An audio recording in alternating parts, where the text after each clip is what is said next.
اور یہ کوئی آپشنلی عبادت نہیں ہے کہ 4 رکھ لیا 2 نہیں رکھا، آپشنلی نہیں، یہ فرض عین ہے۔ ایک روزے کو چھوڑنے کا گناہ فرمایا گیا 600 سال تک اسے دوزخ میں رکھا جائے گا، 600 سال تک۔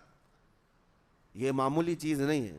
اور جن کے پچھلے روزے قضا ہو چکے ہیں معاف نہیں ہوں گے، تھپڑ مار لیں گال پہ، توبہ توبہ کر لیں، معاف نہیں ہوں گے۔ توبہ تو کرنے کے ساتھ ساتھ قضا بھی کرنا ہوگا، جب موقع ملے سال بھر میں اپنے چھوٹے ہوئے روزوں کو واپس کرنا ہے۔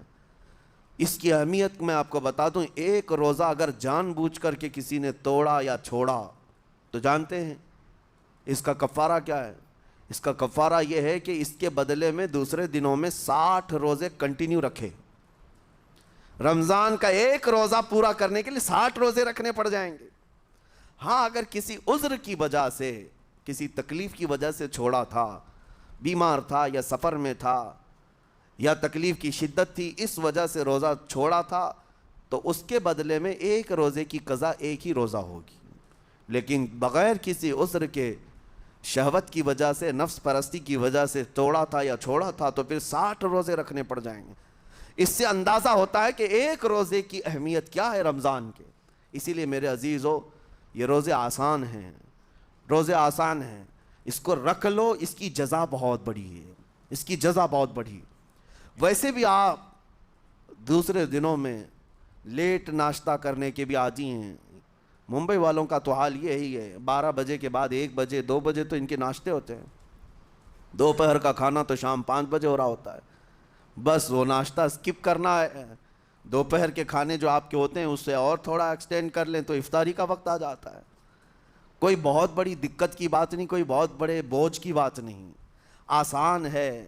آج الحمدللہ ہمارے 5 سال 6 سال کے بچے روزہ رکھ لیتے ہیں، تو بڑوں کو تو اللہ نے جو طاقت عطا کی ہے، روزہ ہرگز ترک مت کرو۔ لیکن ساتھ میں آج یہ میسیج ضرور دوں گا، نیت یہ کرو کہ مجھے تقوی مل جائے، مجھے پرہیزگاری مل جائے۔ اور یہ آپ کو خود چیک کرنا ہوگا، روزانہ رات کو نماز میں کھڑے ہو جاؤ تراویح کے، دیکھو کہ کتنی تبدیلی آ رہی ہے۔ آج میں نے روزہ افطار کیا، میرے اندر بدلاؤ آیا کہ نہیں آیا؟ اور اگر نہیں آ رہا ہے، کوئی تبدیلی نہیں آ رہی ہے، تو اس کا مطلب ہے آپ تقوی نہیں حاصل کر رہے، آپ تو روز مرہ کی روٹین پر چل رہے ہو۔ روٹین پر چلنے کا مطلب یہ روزہ نہیں ہے۔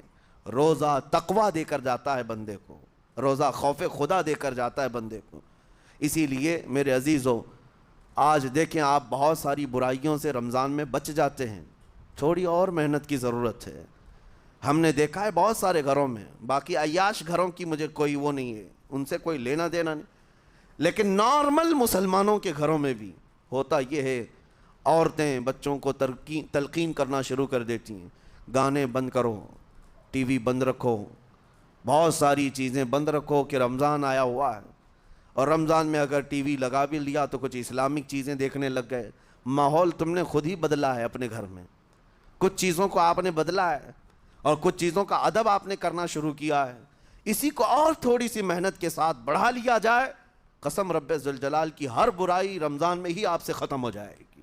جس کی کوئی چیز چھوڑنے پر نہیں چھوٹتی ہے، وہ رمضان میں کر کے دیکھ لے، اللہ کی بارگاہ میں یاد کرے کہ مولا دن بھر میں تیری رضا کے لیے بچ رہا ہوں، مجھے میری باقی زندگی میں ان گناہوں سے بچا لے۔ وہ رحمان ہے، جب وہ تمہیں اس کے بدلے میں جنت دیتا ہے تو یہاں برائیاں کیوں نہیں چھڑواتا؟ یقیناً وہ برائیوں کو تم سے دور کرے گا۔ قرآن کا فرمان عالی شان، لعلکم تتقون، اسی پر میں نے آپ کے سامنے بات رکھی ہے۔ روزے اس لیے فرض کیے گئے ہیں تاکہ تمہیں تقوی مل جائے، پرہیزگاری مل جائے۔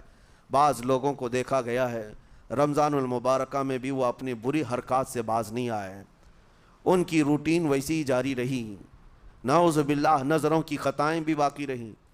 اور سب سے بری چیز یہ ہے کہ رمضان میں شیطان کی نیابت اگر کوئی کر رہا ہوتا ہے تو تمہارا یہ موبائل فون ہے۔ اکثر لوگ یہ سمجھتے ہیں کہ اس موبائل فون کو ہم استعمال کرتے ہیں تاکہ ٹائم پاس ہو جائے، روزہ کا وقت قریب آ جائے۔ اس ٹائم پاس کے چکر میں تم کیا کیا دیکھتے رہ جاتے ہو اور کہاں تک یہ چیزیں پہنچاتی ہیں تمہیں اندازہ بھی نہیں ہوتا، احساس بھی نہیں ہوتا، تو تمہاری رہی صحیح عبادت کو بھی یہ ہضم کر جاتا ہے، کھا جاتا ہے۔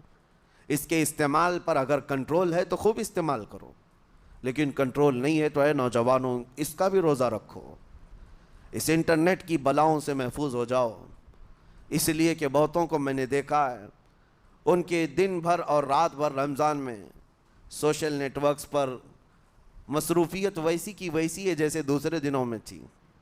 وہ رات بھر چیٹنگ میں بھی مصروف ہیں، ایک دوسرے کو ادھر ادھر بھیجنے میں بھی مصروف ہیں، ساری چیزیں جوں کی توں چل رہی ہیں۔ تو تمہارے موبائل نے تمہیں تقوی سے بہت دور رکھا ہے، تمہیں رب تعالیٰ کے قریب ہونے نہیں دیتا۔ اپنے آپ کو بدل لو۔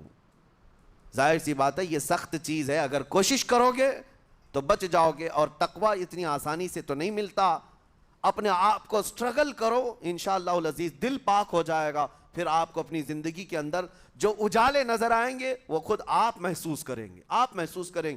گناہوں کے اندھیروں نے دل پر ایسی کالک رکھی ہے کہ آپ کو کچھ بھی یہاں پر سمجھ میں نہیں آتا، ورنہ نمازوں کا لطف ایسا ہے، قرآن کا مزہ ایسا ہے، جسے یہ لگ جائے دنیا کی کوئی نعمت اس کے سامنے ہیچ نظر آتی ہے، کوئی چیز اسے اچھی نہیں لگتی۔ لیکن کب؟ جب اسے تقوی کا اجالا حاصل ہو جائے۔